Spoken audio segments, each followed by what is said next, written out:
Welcome to this week's edition of the Scots in Us podcast.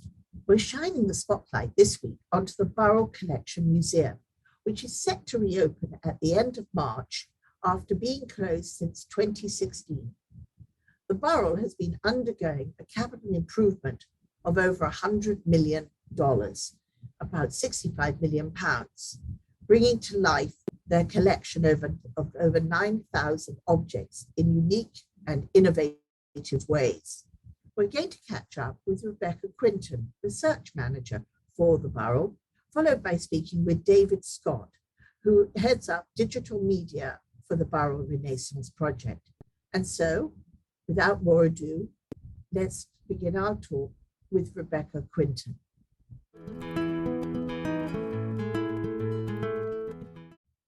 Good morning. I'm so delighted today that we are going to be able to discover the Burrell Collection. It's a new museum, which is a part of the Glasgow Life Museum Group, which is situated in Pollok County Park, south side of Glasgow, Glasgow's largest green space. The Burrell Collection Museum has been under construction for several years. It's been a capital improvement project of over £68 million. That's around $100 million. And it is state-of-the-art with digital interpretations. And today we're going to be joined by two representatives of the Burrell. Rebecca Quinton, research manager, will speak to us first. And then we're going to be joined by David Scott, who's been the head of digital and all that's happening there. So let's begin by welcoming Rebecca. Good morning. Thank you so much for joining us. Good morning. So Rebecca, could you tell us a little bit about the background to the Burrell Collection? Who were the donors, the collectors who collected what is now known as the Burrell Collection, and what is the breadth of it? Yes, so the Burrell Collection was collected by Sir William Burrell and his wife Constance Lady Burrell. Burrell came from a shipping family in Glasgow. Unlike a lot of them, he wasn't building the ships, but he ran tramp shipping. He was leasing, selling ships. And he and actually other members of his family, but particularly him and his wife, were particularly interested in collecting art. He started collecting, we know, at least in the 1890s, possibly even before, and continued right the way through to his death in 1958. The collection he gave to the city, he and his wife, in 1944 consisted of 7,000 items. And over the following 14 years, he continued to add to it, so that we have now about 9,000 items. It's a very eclectic collection. It is driven by his interests and tastes. One of those was medieval art, so there's a lot of sculpture, stained glass and tapestries. But he was also interested in Islamic carpet, ceramics, and there's a fantastic, one of the largest collections of Chinese works from Neolithic bronzes through to later porcelains in the collection. When we think of the Burrell Collection, we've always thought mainly about the tapestries. Were those the main part of the collection that you would exhibit before? We've always exhibited quite a range of the collection before. But with the new displays, we can increase the number of objects. And where we have collections in storage, we're making the stores accessible. Things like the tapestries in particular, they're light sensitive, so we can never put all of them out at any one time. So we're trying to look at other ways, both digitally and in terms of physical access, to make the whole collection accessible, even if it isn't all in that traditional glass case museum display that visitors are used to. I was fortunate enough in 2017, you were in New York working with the Met Museum around a wonderful book you'd done around the tapestries. And then you exhibited, I believe it was the Wagner carpet, which was, I think, the oldest Islamic carpet. It's absolutely stunning. Yes, so the Wagner garden carpet is a fantastic piece of Islamic art. There are fragments and rugs that are slightly earlier, but this is a key example of a garden carpet that's from the 17th century. We were very fortunate. It's a large carpet. We've never been able to display it before, permit for a long-term display. We can now in the new Burrell, but we had this opportunity when the building was closed to send key objects out on loan, and the Wagner Garden went to North America, including the Metropolitan and other museums around the country. It was wonderful to see. And that's when I began to hear so much more about the Burrell as you began really pushing your capital campaign. It's tremendous what has been achieved. So what can we look for as the Burrell now reopens? What are the focuses in the next few months around the breadth of this huge collection?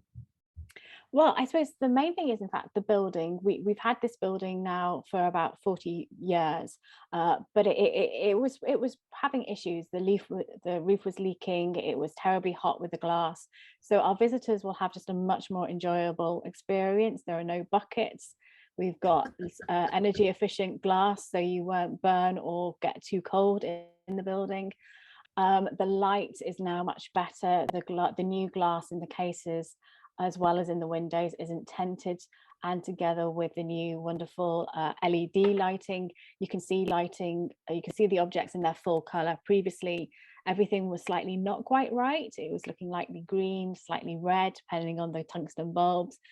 So the visitor experience has really driven us to do that. We have maintained some of the key spaces that visitors loved before, such as the North Gallery with its displays of sculpture from classical Greek and Roman right the way through to a fantastic set of Rodins. It's the largest collection of Rodins in a collection in the UK. We've then increased our gallery space by 30%. This has enabled us to bring out more items, more of our fantastic 19th century paintings, French Impressionists, Post-Impressionists.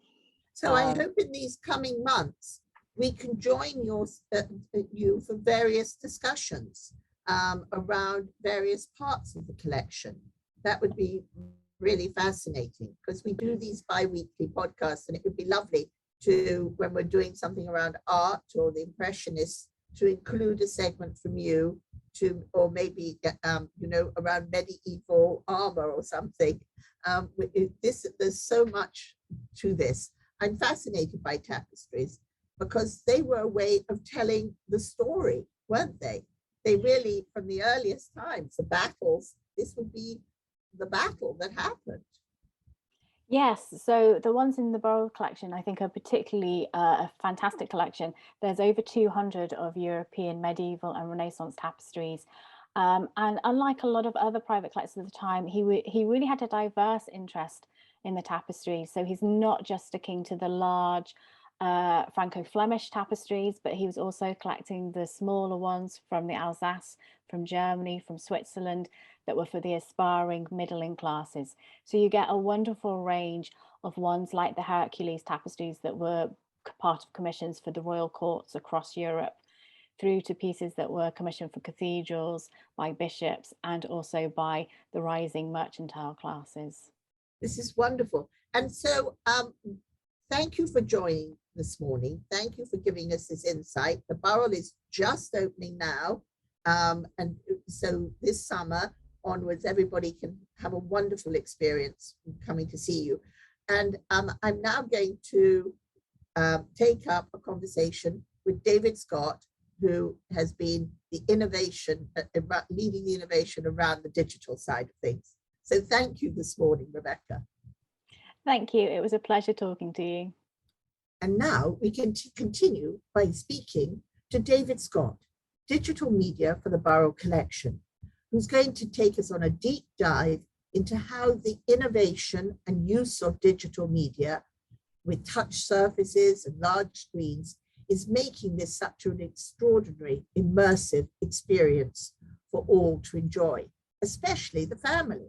There's a lot of attention being given to making this an experience for everyone. And now it's my pleasure to introduce David Scott, who's digital media for the Burrell Renaissance Project. He is in charge of developing the enhanced experience for the visitor. And so, David, good morning. thank you for taking the time to speak with us.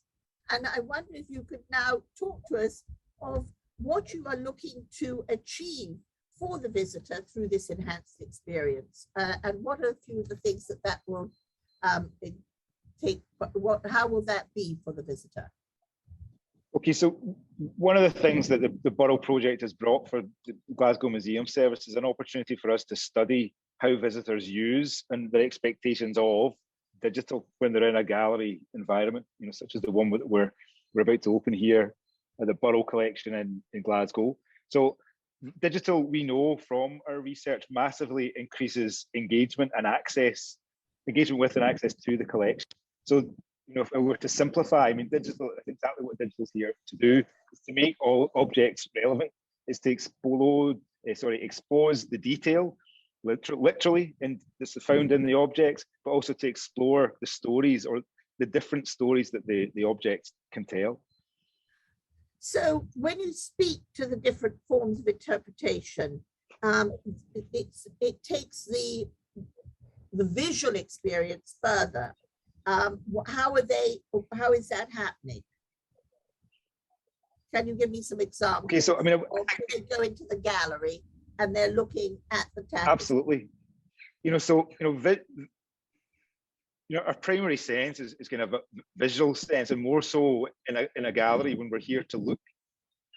Yes. We're also here, to hear, kind of feel. So that's where digital kind of comes in and works at its best, where it's purely visual, and how we're kind of exploiting that and maybe kind of pushing the envelope a little bit on that. The digital here is very visual. It's all about seeing, it's all about exploring, it's all about finding out more. When we're creating our digital surfaces, and there's some enormous digital surfaces here at Burrell, 16-meter projected surfaces, 8-meter video walls, 6-meter high video walls with it built into the building itself, down to smaller, kind of more personal size screens, and then a whole series of 2-meter high screens that show content at life scale, with a very specific scale. So that's, in a nutshell, that's kind of the approach to digital. The digital here is all very keenly concentrated, give you reference, from your own life and apply them to the collection but also to help you or expose you to parts of the world and collection from all over the world that perhaps you don't have any experience of, and to give you ways into those objects. And also to take you back in time, because a lot of this is very early. So to put you back into that time frame as well of what that was about. That's exactly right. That's exactly right. The analogy that we often kind of use about this, the last large project that I worked on was a very different collection. It was a transport and technology collection, for which most of us have a frame of reference for objects that you might find in those collections. Technology, or more keenly transport. We all have experiences of cars and buses and airplanes and travel, but many of the objects here are completely alien to people in terms of what they might be, where they might have come from, what on earth they might have been used for. So that we are taking people on a journey back to different places or across to workshops. For example, we've visited kind of the oldest surviving or the only surviving velvet workshop in Europe. It still makes velvet in the same way that the velvet that's on display in the gallery is made. So we are going back in time, but we're contemporizing that in a way that is palatable to modern audiences. Not just palatable, but engaging. There's so much content out there everywhere for us all the time on small screens, whether that's a tablet or a mobile phone. We don't have small screens here. We don't have text on screen here. The specific scales that we're talking about, 1-to-1 scale and 8-meter video walls and 16-meter projections, these are here to be unique to the Burrell, to offer you insights into things that you'd maybe not considered or come across before, but to also offer you experiences that you can't have elsewhere. You can't have these experiences on your phone. We're trying to port some of the content from the galleries up onto the web just now, and it's not really, some of it's not taking, because it wasn't made on the web, it was made to be seen here. That's what we've got a really unique kind of take on, not a unique take, but a unique understanding on, the objects, that our knowledge of them is unique. The objects themselves are unique. A visit to the Burrell, regardless of the the digital is a kind of a unique experience that can only be had here. So the digital, we set up a high bar for the digital to meet those kind of high bar. The digital has to be worthy of the wonderful objects here. We're not trying to compete with them. We're nothing without them. We've got to be as good looking as them. But also, by giving such an intense experience, people have to return. They're not going to be able to do this in a 2-hour visit, which is really great, because then people, return and they do one gallery, they go to another gallery. And for young people who really it's great to see them get engaged, this kind of thing makes the experience very interesting for them. David, there's so much to see at Burrell. It isn't just a 2-hour visit. It's really going, and with this very enhanced experience, it really makes people want to come back and bring their families back various times. So has there been a lot of thought given to the young family experience? It sounds as if this will be very fascinating for them and engaging. They won't just be walking a gallery. No, I think we do a lot of large-scale visitor surveys at all of our venues, most years, and we keep kind of constant questions on those surveys year on year about what people enjoy most when they're within our museums. Thing that always comes out, second or third, sometimes top, is things to do and touch, and then digital sits just beside that. So, we take note, keen note of these things. And we observe, what's popular at other museums, including our own. 25% of the displays within the new museum are aimed at under 5s. So it's kids who are 1, 2, 3, 4 and able to move and touch and stand up and investigate. 50% of the displays are aimed at family groups. So that's any intergenerational group. So that's a huge percentage of what's going to fore. So in terms of where the digital sits in with that, there's a whole, before we even start with the digital, there's a whole layer of what we call tactile interpretation that one of my colleagues, a chap called Cameron Goff, has developed. So these are hands-on, printed, 3D printed and carved labels that offer you physical access as best as we can to the collection. So these are modeled versions of, materials and sometimes full objects within the collection. And then when we move on to the digital, there's a whole host of under 5s touchscreen interactives that are very simple, very playful. You just come up and you start interacting. There are no rules to read or instructions to read. And there's an opportunity for adults to join in with the kids. We know that engagement and kind of dwell time, greatly increases when there's something for the adults to do along with the children. And then in terms of, other experiences for families, there's a lot of what we call kind of immersive social experiences with some of the scale that I was talking about earlier. So projection on a massive scale, or interactive projection where the imagery moves as you move through the gallery, or timed shows that are almost kind of object cinema type shows where we're involving objects in the digital media, and in some cases, projecting colors on top of them. These shows happen in galleries where the lights go down and the show comes on for several minutes, 2-3 minutes, and that's enjoyed as a kind of this group kind of social thing. There's the short form film for older visitors. Well, everything's for everybody, but everything has a specific target audience. So, and it goes both ways. So that obviously there's children can enjoy the films, but adults can also enjoy the stuff that's targeted at under 5s, because it has a nice kind of playful yet respectful of the collection quality that really does start to get over, sure, the key messages, the things we want to tell people about the collection, and sure, it does get people spending more time with the collection and looking more with the collection. We observe this quite keenly, in our other venues and testing that we've done during the development of the Burrell process. But overall, I think, in terms of that accessibility, what digital and this entire offer of Burrell, digital or not, does is make you feel, or it has within the museum something that is relevant to you, something that is enjoyable, and something that is going to make you want to come back, and you will feel very welcome here, because there's a lot of places that you're going to recognize in the content. You see a lot of the city, you see a lot of the park that the Burrell was set within, you see a lot of people on the screens, you hear a lot of voices, you'll hear a lot of voices, of Glaswegians, but you hear a lot of voices from people from all over Europe where our collections came from, talking not at you, but kind of talking in a language that you understand, if that's not kind of too abstract or grandiose. So the digital is meant to be personable, approachable, engaging, rewarding, all these things. So that's a real kind of tight, sweet spot to hit. But we're doing that in a very kind of simple and the scale of this video and the quality of the filmmaking, or the qualities, should I say, of the filmmaking, it's quite a seductive thing. We see people kind of gradually approaching these things and interacting, or standing back and observing, or for the bigger pieces, enjoying the kind of immersive quality that these large scale digital things bring. So you said you have a huge amount of screens at Burrell. Yeah, hundreds. Hundreds. And also these flat surfaces.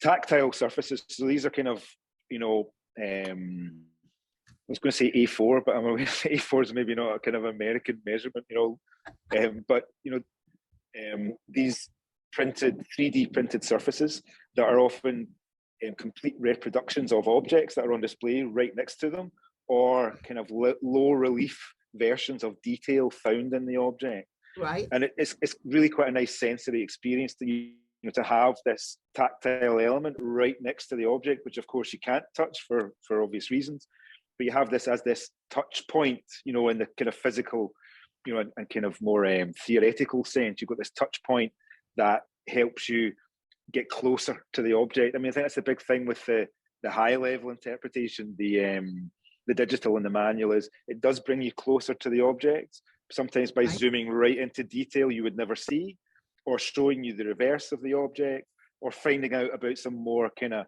personal history of the object. I mean, I think when we talk about accessibility, that's, intellectual access to the collection, or emotional access to some of the stories that it holds, or of course this kind of physical access in terms of things you can touch, or emulated simulations of making processes, of which there are quite a handful within the museum.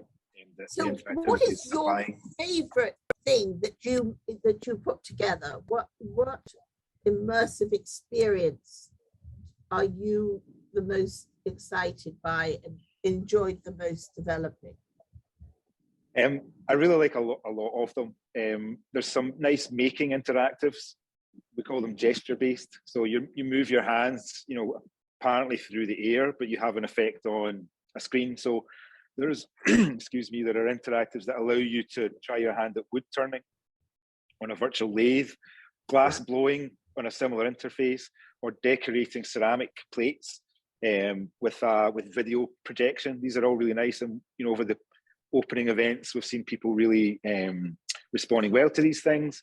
Some of the bigger pieces we're really happy with that either bring Glasgow from the early 1900s to life and bring the Burrells back to life, Burrells plural, so it's not just William Burrell, we're seeing the complete family at life scale walk through the city centre 100 years ago. And there's some nice big totems, as we call them, big 3.5 metre high screens where it's tiny details of objects at massive scale in a very gentle, kind of respectful way, diving into some of the narratives that are locked into these objects. For example, the Bible tapestry. In reality, the different stories or chapters of the Bible that are depicted on this tapestry, the figures are only several inches tall.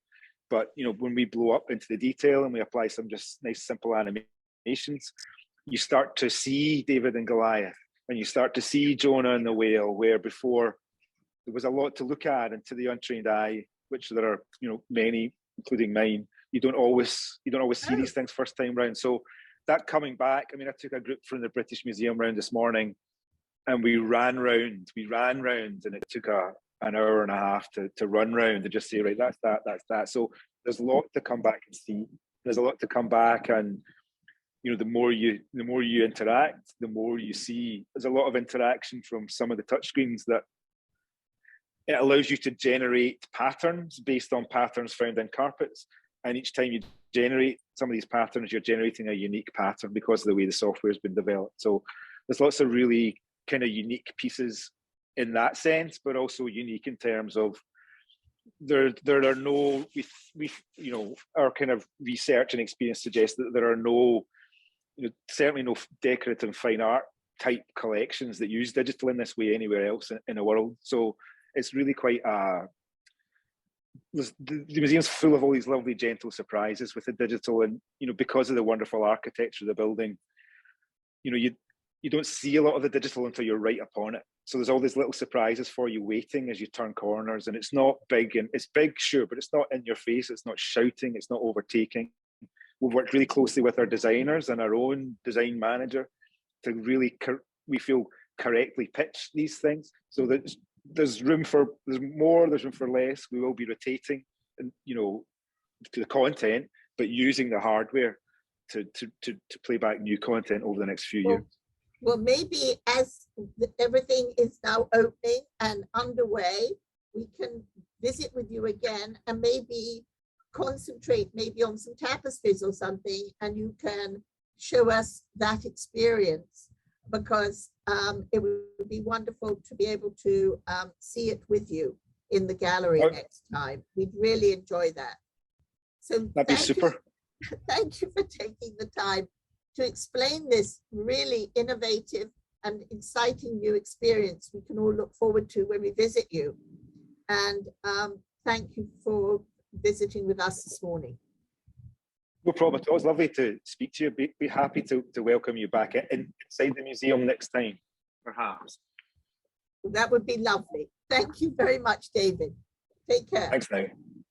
Thank you for joining us today as we took a deep dive into the Burrell Collection, which, as we said, is reopening at the end of March. We hope you enjoyed this program as much as we enjoyed bringing it to you. The ASF Scots in Us podcasts are brought to you on the first and third Monday of the month on your favorite platform, podcast platform, or YouTube or Facebook. And if you would like to learn more about the American Scottish Foundation, go to our website, americanscottishfoundation.org, or email us at americanscottishfoundation@gmail.com. And so until next time.